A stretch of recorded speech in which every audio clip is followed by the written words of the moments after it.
Close your eyes and imagine this. It's a dark autumn night in 1750. You're lying in bed in your small wooden house when you hear glass shattering downstairs.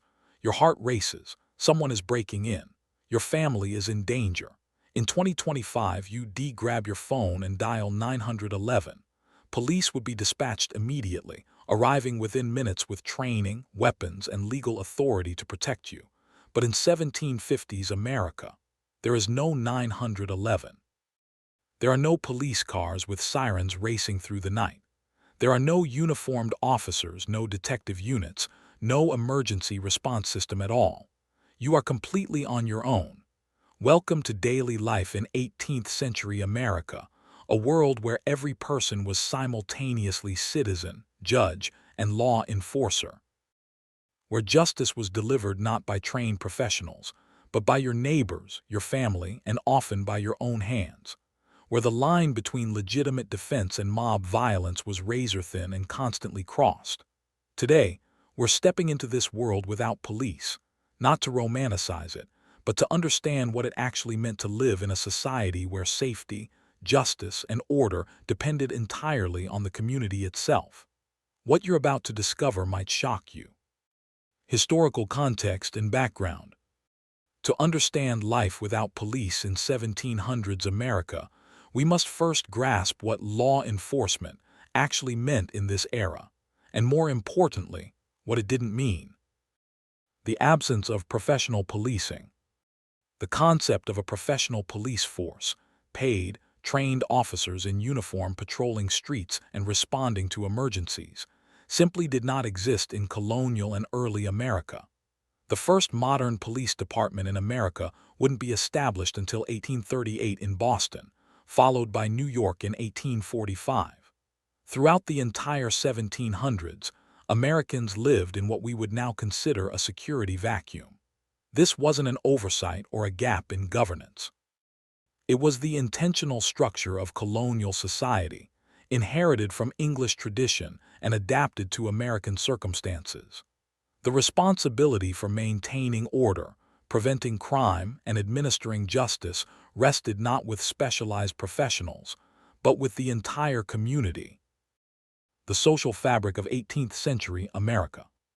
To understand why this system existed, we need to picture what American society actually looked like in the 1700s.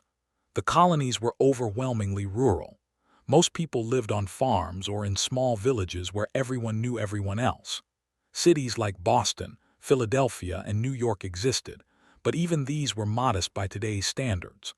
Boston, the largest city in colonial America for much of the century, had only about 16,000 people in 1750.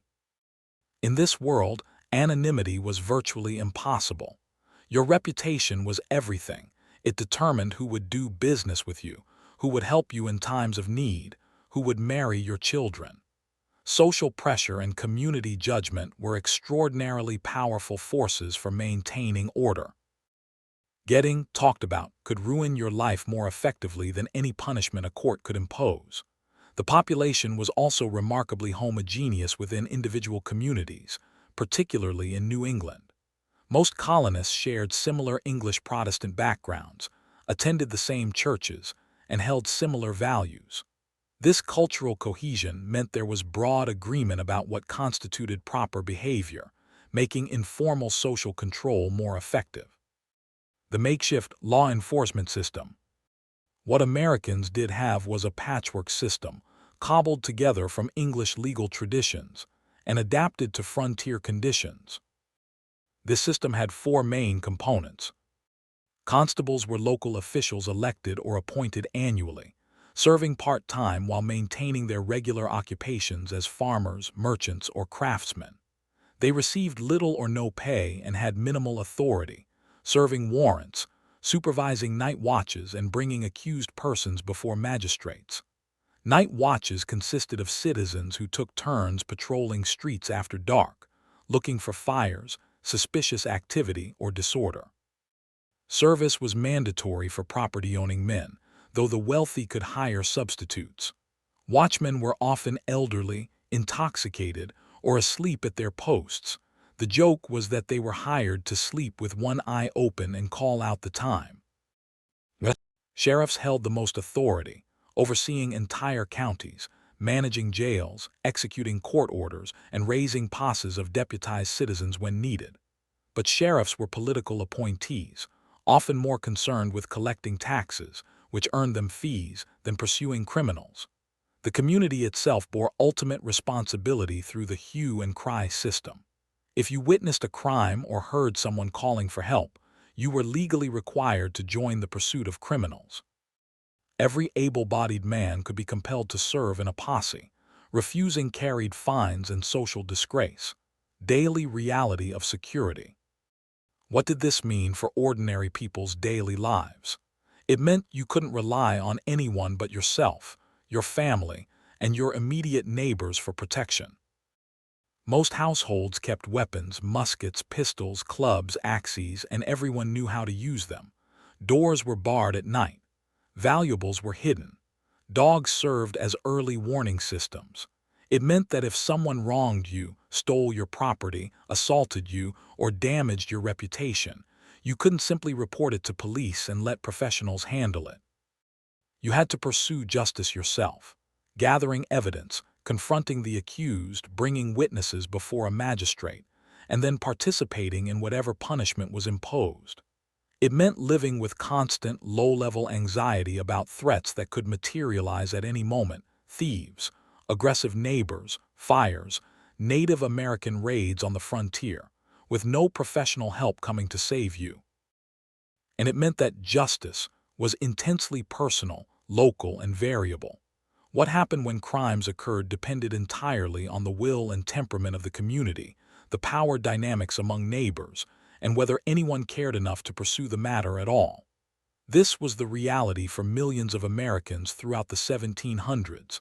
Now let's see what this actually looked like in practice. Case studies/real-life examples. To truly understand what life without police meant, we need to immerse ourselves in specific moments, real situations that real people faced when danger struck and no professional help was coming. Case Study 1. A farm theft in rural Virginia, 1748. Thomas Henderson woke before dawn on a cold March morning in 1748 on his farm in Loudoun County, Virginia. Something was wrong. His barn door stood open. As he approached, his stomach sank. 2 of his horses were gone. In 1740s Virginia, losing horses was catastrophic. Horses were among the most valuable possessions a farmer could own, essential for plowing, transportation, and hauling goods to market. A good horse could cost £15, equivalent to 6 months' wages for a laborer. The theft could destroy Henderson's ability to work his farm and support his family. But there was no one to call, no sheriff's office to file a report, no investigators to gather evidence. If Henderson wanted his horses back, he would have to find them himself. Henderson immediately saddled his remaining horse and rode to his nearest neighbors, the Thompsons, about 2 miles away. He woke them with his story. Within an hour, word had spread to 6 surrounding farms. By mid-morning, 8 men had gathered at Henderson's barn to examine the scene. What happened next reveals how investigation worked without police. The men tracked the horses' hoofprints in the muddy ground, noting they headed southeast toward the main road to Leesburg. One man, Samuel Wright, claimed to recognize the prints. He thought he'd seen those distinctive horseshoes at William Preston's forge several weeks ago when a stranger was there. This sliver of information became their lead. The group rode to Preston's forge. Preston remembered the stranger, a tall man with reddish hair, calling himself Robert Murray, said he was heading to Maryland to buy land. Preston had shot his horse and 2 pack animals. The trail was getting warmer. 2 of the men volunteered to ride toward Maryland while the others returned to work their own farms. They couldn't afford to lose multiple days of labor, and they were acting purely as neighbors, not law enforcement. Henderson himself couldn't leave. His remaining livestock and family needed protection, and for all he knew, the thief might return. This is where we see the brutal calculus of life without police. Even when you're the victim, You can't fully pursue justice because you have your own survival to worry about. The community helps, but everyone has limits to what they can sacrifice. The two volunteers, James Thompson and Samuel Wright, rode for 3 days through the Shenandoah Valley, stopping at taverns and crossroads to ask if anyone had seen a tall, red-haired man with 2 horses. This wasn't sophisticated detective work. It was simply knocking on doors and asking questions. Finally, at a tavern in Frederick, Maryland, they found their man. Robert Murray was there, trying to sell 2 horses that matched Henderson's description. The men confirmed the brands and distinctive markings. But now came the dangerous part. Thompson and Wright had no legal authority in Maryland. They weren't lawmen. They were just 2 farmers from Virginia. Yet they confronted Murray, accused him of horse theft, and demanded he return the animals. Murray denied everything, claimed he'd purchased the horses legitimately in Pennsylvania, and refused to surrender them. The situation could have easily turned violent. Murray was armed, and he had every reason to resist. But Thompson played a clever card. He loudly announced to everyone in the tavern that Murray was a horse thief and invited the Maryland locals to witness the confrontation. Public opinion mattered enormously in this world. The tavern keeper, not wanting his establishment associated with crime, told Murray he wasn't welcome. Other patrons, recognizing that horse theft affected everyone and wanting to maintain their community's reputation for honesty, sided with the Virginians. Facing community pressure and the threat of being dragged before a Maryland magistrate, where local sentiment would surely go against a stranger, Murray reluctantly surrendered the horses. Thompson and Wright took them back to Virginia, a 6-day round trip. When they returned, Henderson was overwhelmed with relief. But the story wasn't over. What should happen to Murray? Henderson wanted him prosecuted, but that would require returning to Maryland, finding Murray, who had surely fled, bringing him before a magistrate and testifying, all while leaving his farm unattended for weeks. In the end, Henderson chose not to pursue it. He had his horses back. Further action would cost more than he could afford. Murray got away with attempted horse theft simply because the victim couldn't bear the burden of pursuing justice. This case reveals several harsh truths about life without police. First, crime victims bore the entire burden of investigation and pursuit. Henderson lost his horses, then had to organize the search, rely on neighbors' charity, and live with the anxiety of whether he'd ever recover his property. Second, justice required enormous personal resources, time, money, and social connections. Poor colonists who lacked networks of helpful neighbors simply had to absorb their losses. Third, criminals could exploit jurisdictional boundaries. Murray fled to Maryland knowing Virginians had no authority there, betting correctly that the effort required to pursue him across colony lines would exceed what most victims could manage. Fourth, many crimes simply went unpunished not because guilt was uncertain, but because pursuing justice was too expensive or difficult. The practical result was a society with high levels of property crime and little recourse for victims. Case Study 2. Violence in a Philadelphia Tavern, 1762. On a warm June evening in 1762, Peter Williamson sat drinking in the Indian Queen Tavern in Philadelphia. Williamson was a character, a published author who claimed to have been kidnapped as a child in Scotland, sold into indentured servitude in America, captured by Delaware Indians, and eventually escaped. His stories captivated audiences, though many doubted their veracity. That night, Williamson got into a heated argument with Walter Campbell, a merchant who publicly called Williamson a liar and a fraud. Words escalated. Campbell threw his drink in Williamson's face. Williamson responded by smashing his pewter tankard against Campbell's head, opening a gash that bled profusely. The tavern erupted in chaos. Patrons jumped to their feet. Some tried to separate the combatants. Others shouted encouragement. The tavern keeper, Jeremiah Duggan, desperately tried to restore order, fearing his establishment's reputation would be ruined and he'd lose his license. In a modern city, this is when someone would call the police. Officers would arrive, separate the parties, possibly arrest one or both, take statements from witnesses, and remove the troublemakers. The tavern keeper would return to business, but there were no police to call. Duggan was on his own. What actually happened reveals the messy reality of conflict resolution without professional law enforcement. Duggan did what tavern keepers had done for centuries. He physically threw both men out of his establishment, barred them from returning, and told witnesses he would report the incident to the constable in the morning. But outside, with no one to stop them, Williamson and Campbell resumed fighting in the street. Campbell, injured and humiliated, grabbed a paving stone and struck Williamson in the shoulder. Williamson drew a knife.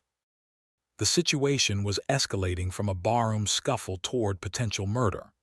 At this point, several bystanders intervened, not out of official duty, but because public violence threatened everyone's safety and a killing would bring unwanted scrutiny to the neighborhood. 4 men physically restrained Williamson and Campbell, holding them apart until tempers cooled. John Morton, a local carpenter who had witnessed the whole affair, invoked his authority as a citizen to place both men under arrest, essentially demanding they accompany him to the home of the nearest magistrate, Alderman Benjamin Shoemaker, whose house was 6 blocks away. In the hue and cry tradition, Morton commanded the other bystanders to assist him. Several agreed. Others slipped away, not wanting to get involved. This scene, a carpenter and a few volunteers marching 2 brawlers through Philadelphia streets at night, was colonial justice in action. No uniforms, no badges, no police station. Just citizens enforcing norms because no one else would. They reached Alderman Shoemaker's house near midnight and pounded on his door. Shoemaker, roused from sleep, was not pleased, but as a magistrate he had responsibilities. He invited everyone into his parlor, still in his nightshirt, and conducted an impromptu hearing by candlelight. Campbell testified that Williamson had attacked him without provocation. Williamson countered that Campbell had assaulted him first and defamed his character. Multiple witnesses offered conflicting accounts, each shaded by personal loyalties and how drunk they'd been. Shoemaker faced a dilemma common to colonial magistrates. Both men had clearly broken the peace. Both were injured. Both claimed victimhood. There was no forensic evidence, no objective investigation, just contradictory testimony from intoxicated witnesses. How should he rule? Shoemaker rendered a judgment that reveals much about colonial justice. Both men would post bond of £20 to keep the peace for 6 months. If either caused further trouble, they'd forfeit the bond and face harsher penalties. Campbell would pay compensation to Duggan for disturbed business. Both were banned from taverns for 1 month, and they were ordered to publicly apologize to each other. This wasn't really about determining objective truth or assigning proportional blame. It was about restoring community peace as quickly as possible using the magistrate's broad discretionary authority. Shoemaker cared less about who started it than about ensuring it ended. But here's what makes this case especially revealing. Neither man posted the bond. Campbell, a merchant, could easily afford £20 but refused on principle, claiming he was the victim and shouldn't be penalized. Williamson was too poor to raise that much money. Without the bond, Shoemaker had 2 options: imprison both men until they complied or let them go with a warning. Imprisonment would require paying for their upkeep, a cost the city wouldn't reimburse. So Shoemaker did what magistrates often did. He issued a stern warning, made them shake hands and apologize, and released them with the threat that any future complaints would result in public whipping. Both men walked free.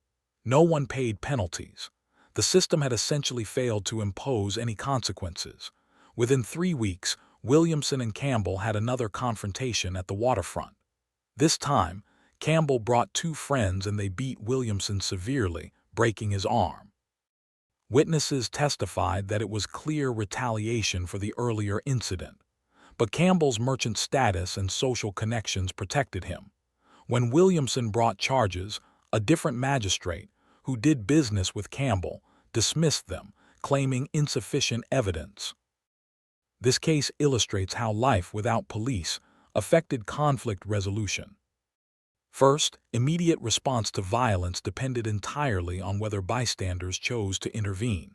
Many didn't want to get involved, fearing retaliation or simply not caring enough. Second, magistrates had enormous discretionary power but limited ability to enforce their rulings. Orders meant nothing if people simply refused to comply. Third, social status determined outcomes more than facts.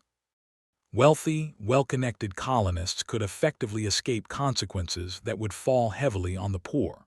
Fourth, the cycle of violence often continued because there was no effective mechanism to truly stop it. Campbell and Williamson's feud could have escalated to murder, and in countless similar cases across colonial America it did. Case Study 3. The Murder of Sarah Weston, 1770, Newport, Rhode Island. Some crimes required more than tavern brawls or property theft could demand. When Sarah Weston's body was found floating in Newport Harbor in August 1770, the community faced a challenge that exposed every weakness of their justice system. Sarah was a 22-year-old woman who worked as a seamstress. She had last been seen alive 3 days earlier, leaving a customer's house near the waterfront. Her body showed signs of strangulation, and her clothing was torn, suggesting a violent struggle. This was murder and possibly sexual assault. In a modern investigation, detectives would immediately secure the scene, conduct forensic analysis, canvass for witnesses, and begin building a timeline. Instead, Newport's constable, Richard Ward, had to figure out how to investigate a murder with no training, no forensic tools, and no investigative authority beyond his neighborhood. Ward began by interviewing people who had seen Sarah last. He learned she'd been heading to the docks, possibly to deliver finished sewing to a sailor. Several witnesses reported seeing her talking to a man near the wharf, but descriptions varied wildly: tall or medium height, dark or light hair, well-dressed or in work clothes. Without professional sketch artists or systematic witness interviewing, Ward collected a confusing jumble of contradictory information. Word of the murder spread through Newport like wildfire. Public anxiety spiked.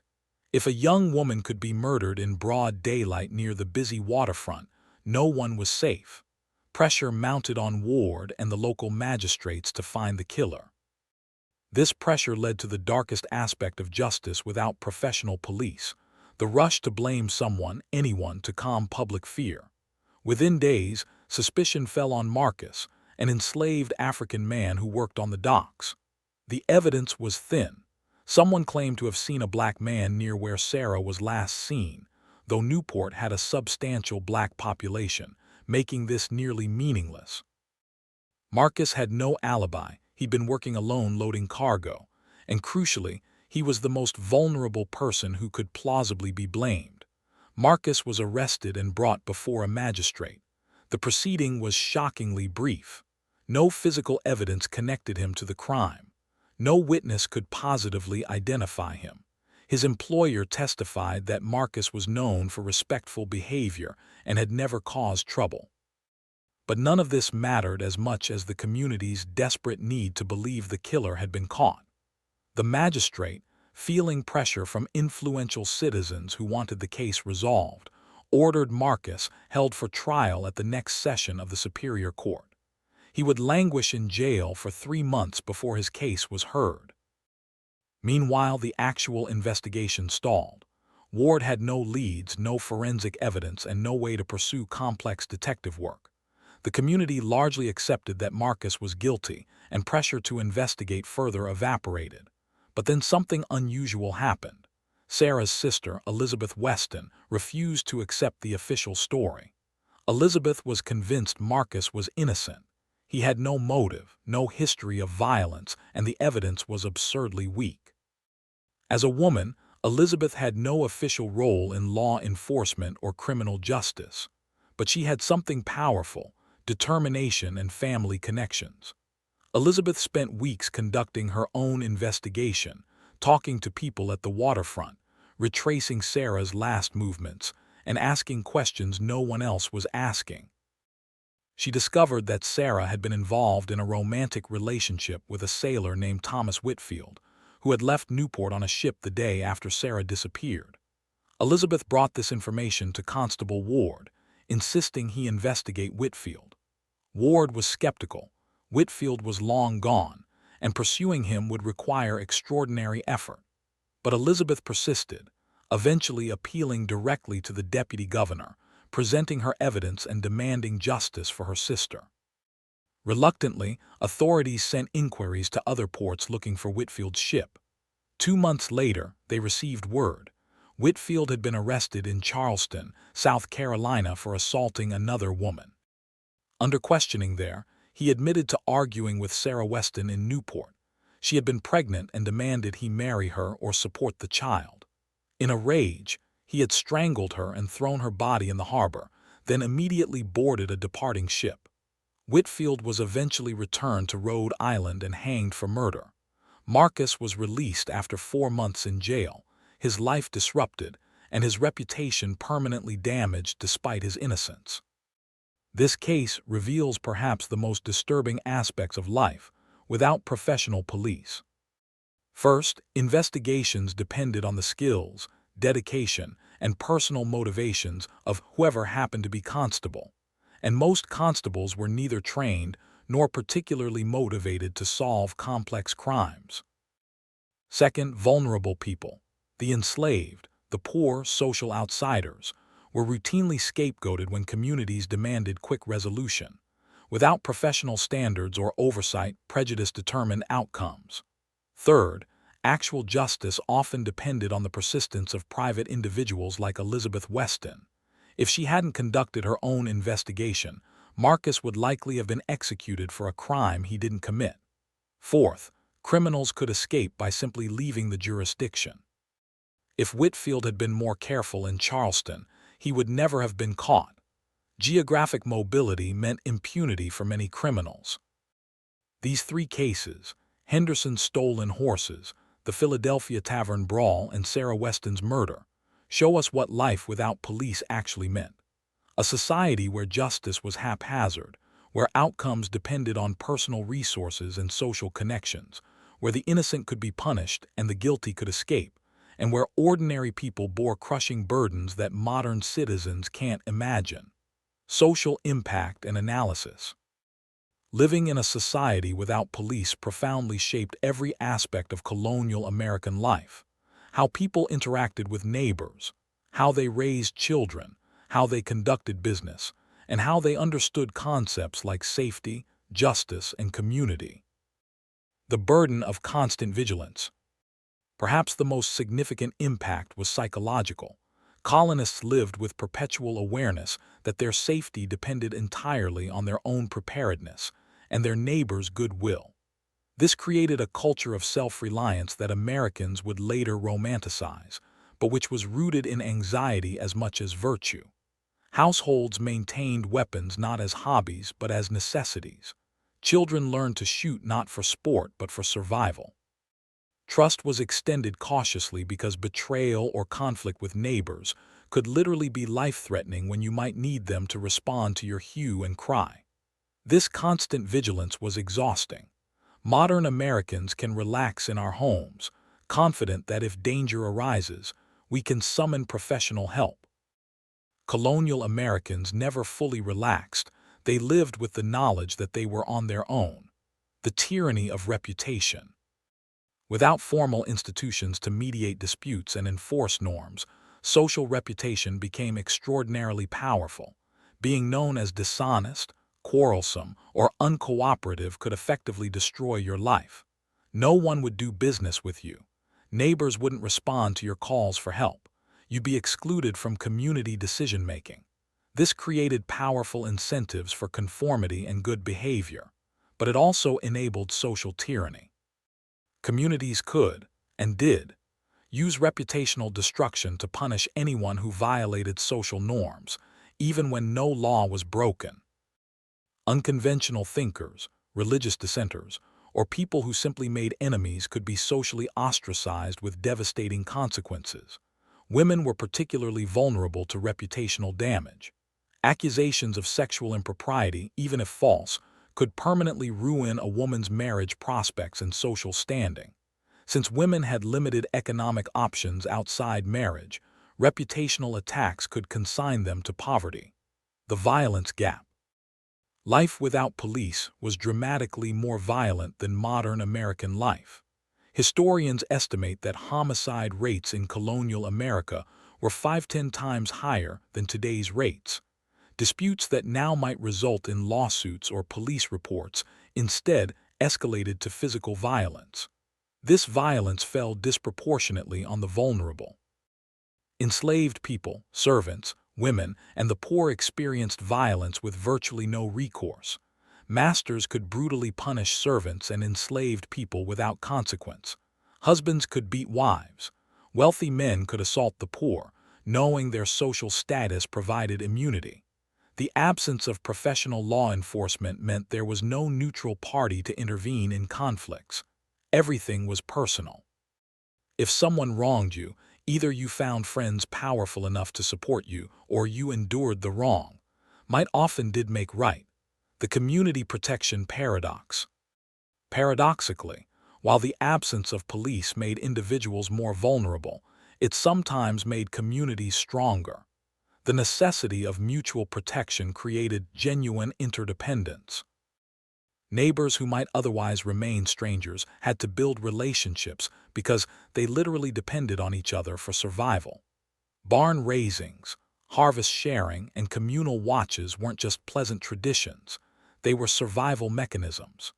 You helped your neighbor build his barn partly because you were a good person, but also because you knew you'd need his help when your barn needed raising or when a criminal threatened your property. This interdependence created tight-knit communities with strong social bonds. But these bonds came at a cost. Conformity was enforced, outsiders were viewed with suspicion, and leaving your community meant abandoning your security network. The justice lottery. Perhaps most significantly, the absence of professional policing meant justice was wildly inconsistent. Whether a crime was investigated, whether the guilty were punished, whether victims received any satisfaction, all depended on factors having nothing to do with the crime itself. Were you wealthy or poor? Did you have powerful friends? Was the constable competent or negligent?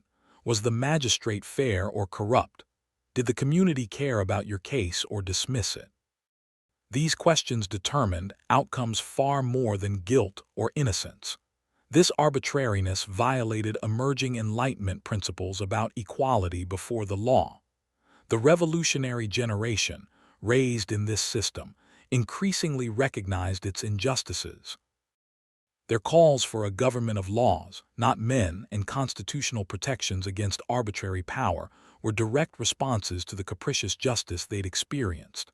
The society without police wasn't a libertarian paradise of individual freedom.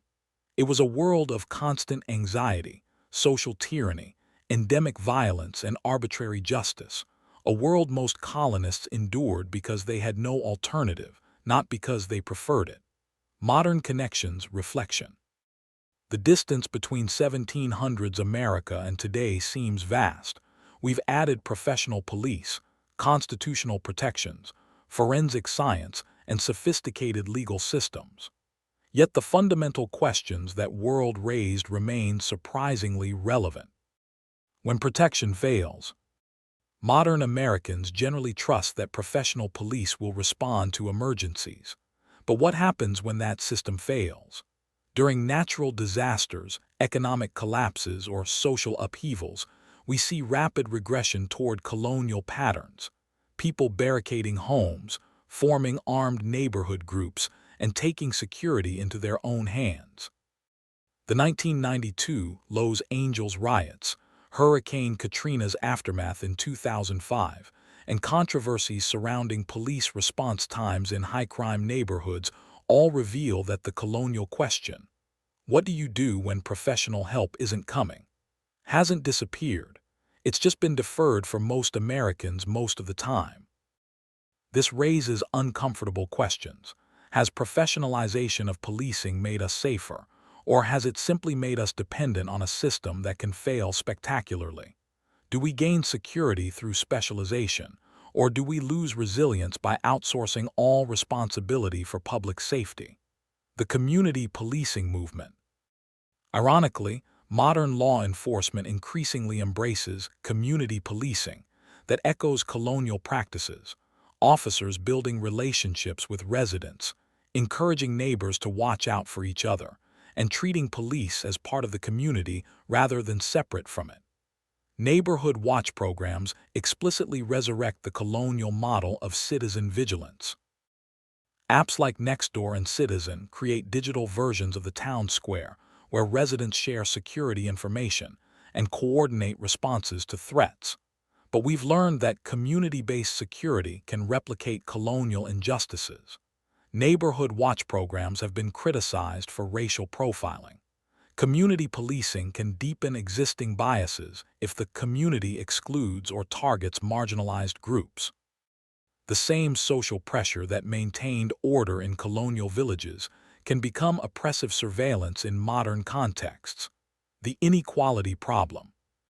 One of the most troubling aspects of colonial justice, that outcomes depended on wealth, status, and connections, persists in different forms today. While we've added professional police and formal legal systems, profound inequalities remain. Wealthy Americans live in neighborhoods with rapid police response, can afford private security, hire expensive lawyers, and navigate the legal system effectively. Poor Americans experience slower police response, can't afford legal representation, and face harsher treatment throughout the criminal justice system. The colonial lesson is stark. Informal, community-based justice inevitably reflects and amplifies existing power hierarchies. But our modern lesson is equally sobering. Formal institutions can do the same if we're not vigilant about equity and accountability. The vigilante impulse. Colonial Americans took law into their own hands not because they loved vigilantism, but because they had no alternative. Modern Americans, despite having professional police, regularly succumb to vigilante impulses. Internet mobs canceling alleged wrongdoers, armed citizens, protecting neighborhoods and crowds demanding immediate justice without due process. These modern phenomena reveal that the colonial impulse, the hunger for immediate, community-administered justice, never disappeared. We've built institutions to channel and restrain it, but when people lose faith in those institutions, the impulse resurfaces with disturbing speed. The fundamental tension. Perhaps the deepest lesson from colonial America is that there's an irreducible tension between professional law enforcement and community autonomy. Professional police can be more competent, less biased, and more accountable than colonial constables, but they can also become distant, militarized, and oppressive. Community-based security can be more responsive, more legitimate, and more humane than impersonal bureaucracies, but it can also be ineffective, prejudiced, and tyrannical. We've spent 200 years trying to find the right balance, and we still haven't found it. The colonial experience suggests we never will, because perfect security and perfect liberty are inherently in tension, and any system will involve trade-offs that some people find unacceptable. The colonists lived with one set of trade-offs: greater personal responsibility and community control, but also greater vulnerability and arbitrary justice. We live with different trade-offs: greater security and professionalization, but also greater dependence and potential for institutional abuse. Neither system is objectively superior. They simply prioritize different values and distribute dangers differently. Understanding what life without police was actually like doesn't tell us how to organize law enforcement today, but it does reveal that every system has costs, and those costs are never distributed equally. So what was life really like in a society without police? It was harder, more dangerous, and more anxiety-ridden than most modern Americans can imagine. It meant Thomas Henderson riding through the wilderness for days to recover stolen horses because no one else would do it for him. It meant tavern brawlers like Peter Williamson and Walter Campbell continuing their violent feud because no professional force could effectively stop them. It meant innocent people like Marcus facing execution for crimes they didn't commit because scapegoating was easier than investigation. But it also meant something we've largely lost: the visceral understanding that your community's safety is your personal responsibility. Colonial Americans couldn't outsource security to professionals and then complain when the professionals failed. If their communities were unsafe, they had no one to blame but themselves and their neighbors. There's something simultaneously frightening and empowering about that level of responsibility. It's frightening because most of us aren't equipped to investigate crimes, prevent violence, or administer justice. But it's empowering because it removes the learned helplessness that comes from dependence on systems we don't control. The colonial world reminds us that professional police are a remarkably recent invention. For most of human history, including most of American history, communities protected themselves. This system was deeply flawed, often unjust, and frequently violent. But it worked well enough to build a civilization that would eventually create something better. We shouldn't romanticize the colonial system. Life without police wasn't noble frontier self-reliance. It was exhausting vigilance, arbitrary justice, and endemic violence. The victims of that system, the enslaved, the poor, women, social outsiders, paid terrible prices for its inefficiencies and prejudices. But neither should we ignore its lessons. The colonists understood something important: that law enforcement ultimately rests on community consent and participation. Professional police can augment community security, but they can't replace community cohesion. When we outsource all responsibility for safety to specialists, we lose something valuable even as we gain something important.